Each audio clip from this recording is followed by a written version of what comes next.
Welcome back to my YouTube channel. It's me, Marilyn de la Cruz Vlog. So for today's video guys ay magtatanim ako ng talong at okra. Nakabili ako dun sa nagtitinda ng mga halaman guys. So ngayon ay gagawin ko ngayon sa labas ay paghaluin ko yung lupa na nabili ko at sa lupa na sa paso.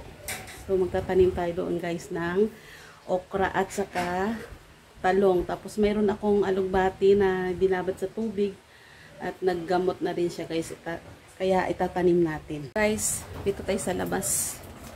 Tatanim ko yung aking nabiling talong at saka okra. Umuulan nga guys. Oh, magdamag na umuulan.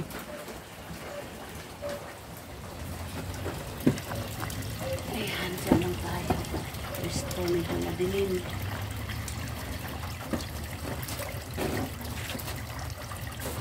Ito yung nabili ko lupa guys. Tatlong balot.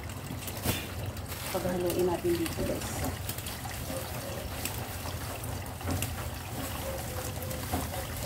Medyo madilim guys kasi nga umuulan magdamag, makulungin. Ano siguro yan. Haluin lang natin. Madilim ba? Madilim. Lapit lang natin, lapit.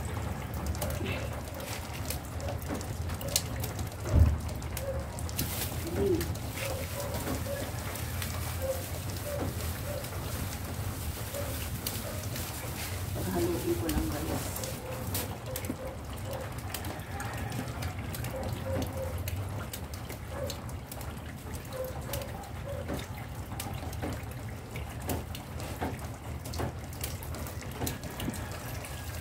Tapos ito yung nabili kong talong. Ayan. Paghaluin natin. Pag dito ko siya itanim guys. Recycle na ano, gaya ng pintura.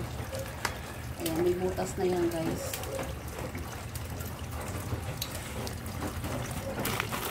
Ayan, dito natin siya ilagay. Lagyan ko muna ng lupa. Ayan, natin siya ng lupa. Tapos, tatanim natin.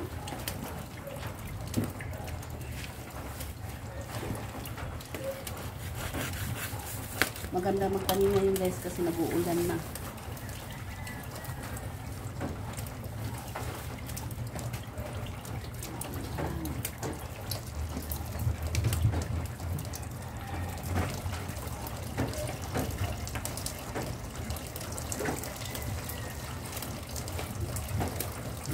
Ganyan lang siya.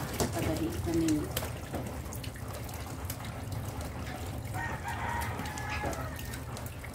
Diba? Pag nag-success at nabuhay talaga at namunga, may gulay ka na. Hindi mo na kailangan bumili ng talong.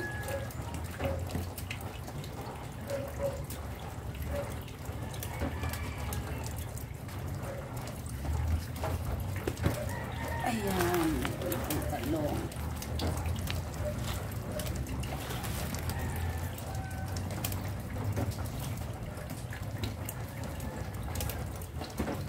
Tapos yung isa naman guys, ito para sa okra.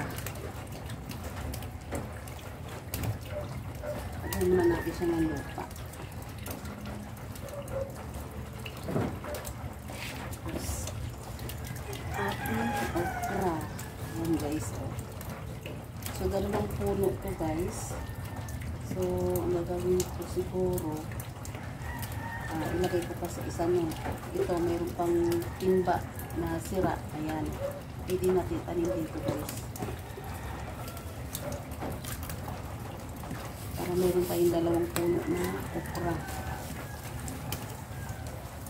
Hindi lang natin mahalawin ang ugat na po kasi yan.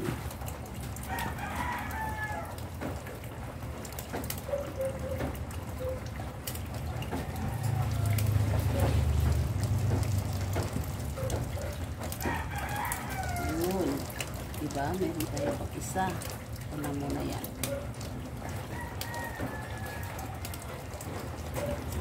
Oh, masarap to guys pag namunga. Sarap pa naman ilaga yung bunga nito guys. Kaya sana mag-success.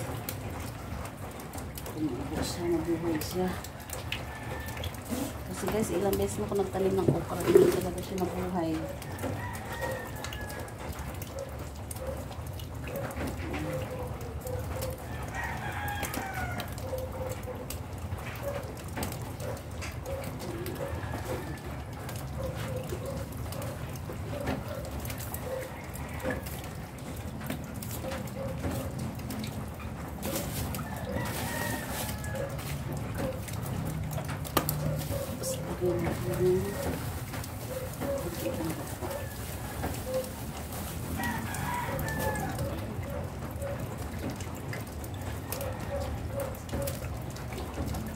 Ito, recycle din guys, sayang. Pwede natin mapagtanuman.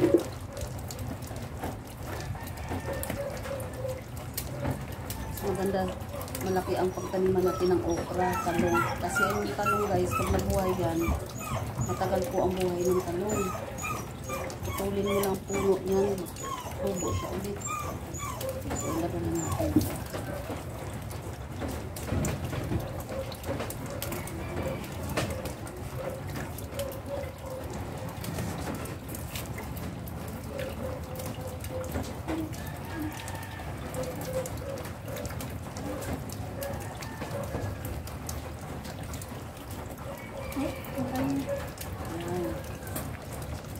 Diba, maganda na guys. Hindi na tayong gulay na itanim sa recycle.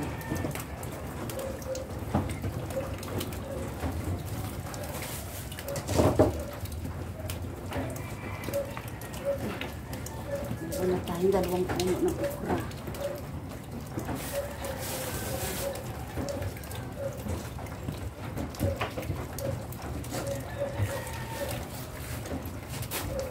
Na guys, ang aking okra. 2 puno guys. Ito yung isa. Tapos yung talong. So magtatanim ako ng alugbati guys sa isa pang recycle na. Ito guys, oh, ang laki. Ayan. Pasensya na guys sa medyo madilim. Ayan. Ayan. Dito naman natin itanim yung alugbati.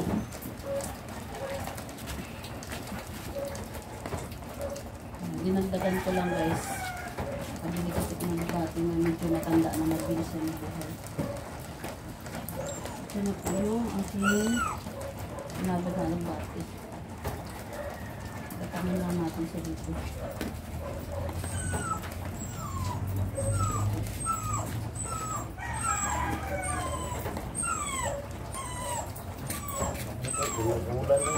Oo, tatamin ng gulay. Sana mabuhay.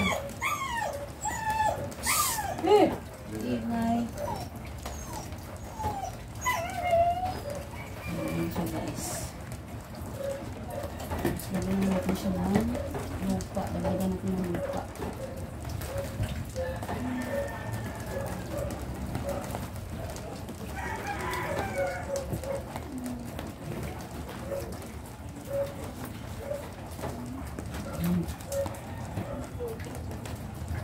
Mabilis naman kasi mabuhay ang alugbati.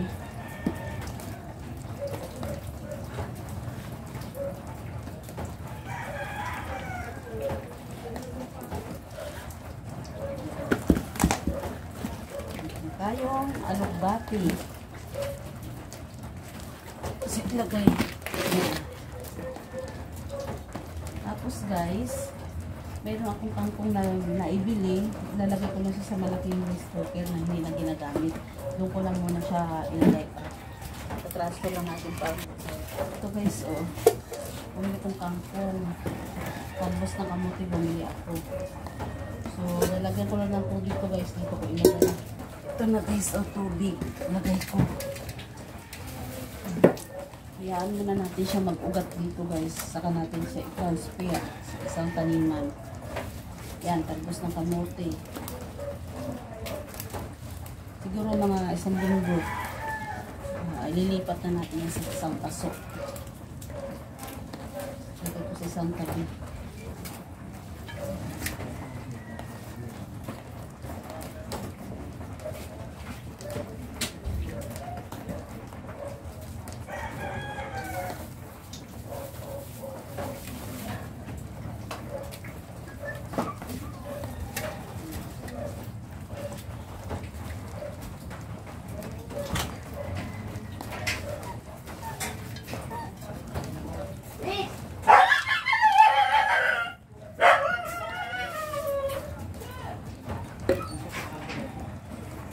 na siya guys, tapos na. Ayan, kapag tanim na din.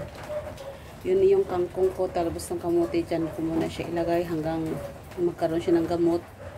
Lilipat ko yan sa isang paso.